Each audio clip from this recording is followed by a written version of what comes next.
Hey guys, welcome back to my channel. It's Hyacinth again. I wanted to share with you all my experience with being hyperthyroid and going from hyper to hypo. I don't see a lot of videos of people talking about hyperthyroidism. I see most videos talking about hypo. And at that time in my life, I felt like the hyper people was just kind of kicked to the curb, you know, because all the hypo people had videos about their experiences and what medication they take and so on. And hyper was just such a scary diagnosis because, you know, it's not on the better side of having a thyroid condition, which I'm not making light of any thyroid condition because they're all bad. It's just that with hyper, you just feel so out of control. Really, the only remedy is to go and become hypo, which is where they remove the thyroid altogether, or they go ahead and essentially kill the organ with radioactive iodine. So really quickly, my experience with even having hyperthyroidism, the basic symptoms that I had was being jittery, my heart rate would go up really high. I was having a lot of dizziness. My eyes didn't buck out because some people have hyperthyroid in their eyes. I didn't get that symptom, but I did have all of the anxiety, the heart rate. I had pain around my actual thyroid. Like my thyroid would actually hurt. And I was just like, what the heck is going on? And I felt like I was going crazy because I'm like, what am I doing? Like literally I would be sitting there and my pulse rate would be going up like crazy. And I'm just sitting there. I ain't even doing nothing. I'm not doing nothing to her. You know, I'm just like, what you doing going up? You're not even going nowhere. It was the craziest thing.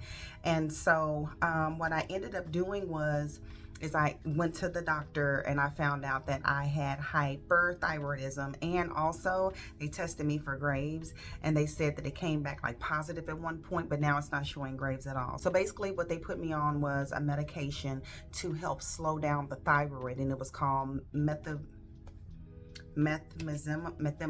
I think that's what it is. It's methimazole. And that medication, along with the other one, because there's only two you can take for hyperthyroidism, they both damage your organs. I think it's like the kidney and the liver.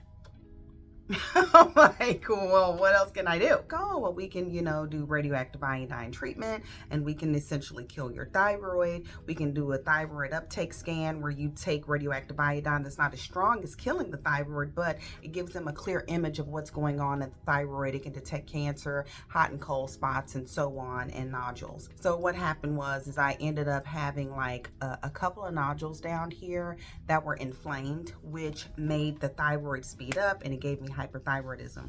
But let me tell you how good God is. Watch this.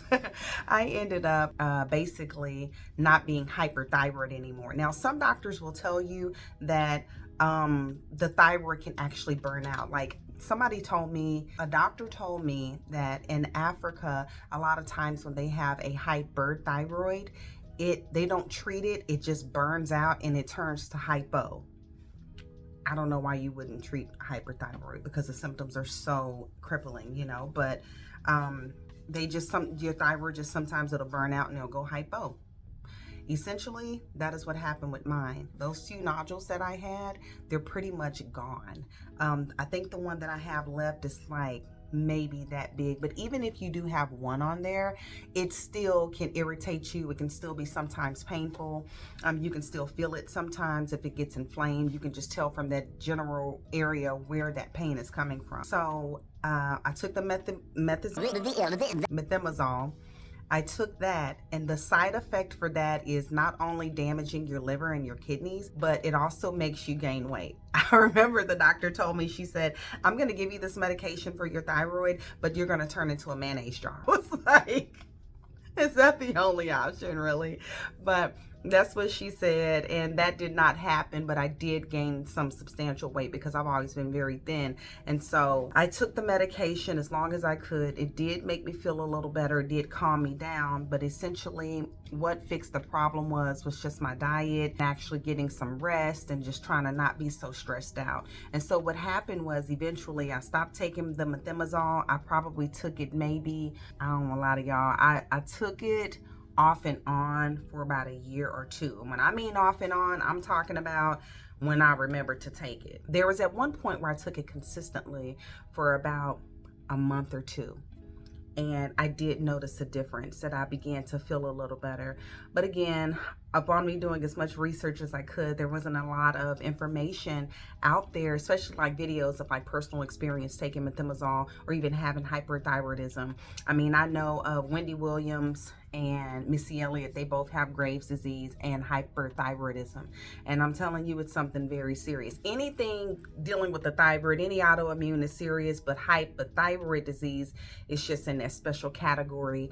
And it's like the thyroid people have their own little world. It's definitely a journey because you can't always express how bad the symptoms are, and then sometimes you don't have any, and then you have people that are ignorant about what it feels like. So you know, you have family members or friends that say, how are you feeling today? And if you say, oh, I'm feeling pretty good, they're like, oh, okay, great. It's kind of like, oh, okay, great, like you're fixed. It's like, no, I may be feeling like crap in the next 30 minutes. Ended up going from hypo to hyper. I just think it happened over a period of maybe like 3 years.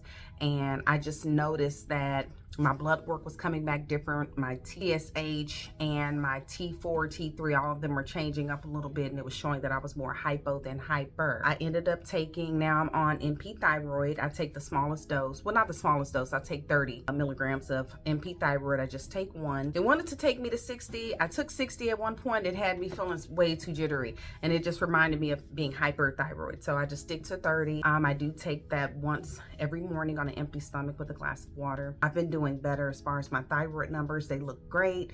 I just want to encourage those that are hyper, make sure you're getting enough rest. Make sure you're doing natural supplements. Lemon balm, this is the one I live by. I use lemon balm and hawthorn.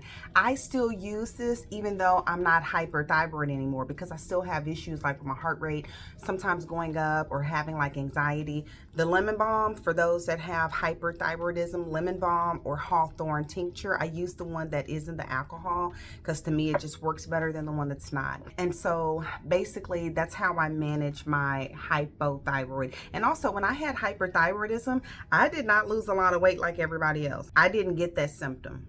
I had symptoms of hypo and hyper. So when I was diagnosed with hyper, the symptoms were really bad, but when I was diagnosed with hypo, they were still just as bad, but they still were similar. So the only thing that really changed in my diagnosis were my numbers. That's the only thing that really changed. And so I just want to encourage you all that are hyperthyroid, just be encouraged.